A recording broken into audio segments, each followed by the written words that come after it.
વયોવૃદ્ધ એકલી મહિલાઓને ટાર્ગેટ કરી રોકડ અનાજ કપડાની લાલચ આપી ઘરેણા ઉતારી લેતી ટોળકીને ક્રાઇમ બ્રાન્ચે ઝડપી પાડી। સુરત ક્રાઇમ બ્રાન્ચની ટીમ પેટ્રોલિંગમાં હતી ત્યારે બાતમીના આધારે આંતરરાજ્ય ટોળકીના સર કિશન ચૌહાણ, નાગેન્દ્ર ઉર્ફે નાગુ ચંદુ કાલે, સંજય સીતારામ કાલે અને સમીર બેગ નસીર બેગને ઝડપી પાડ્યા છે।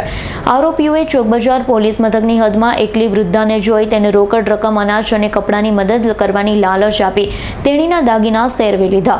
હાલ તો ક્રાઇમ બ્રાન્ચે ઝડપી પાડેલી ટોળકી આંતરરાજ્ય ગુનાઓ આચરવામાં માહેર છે।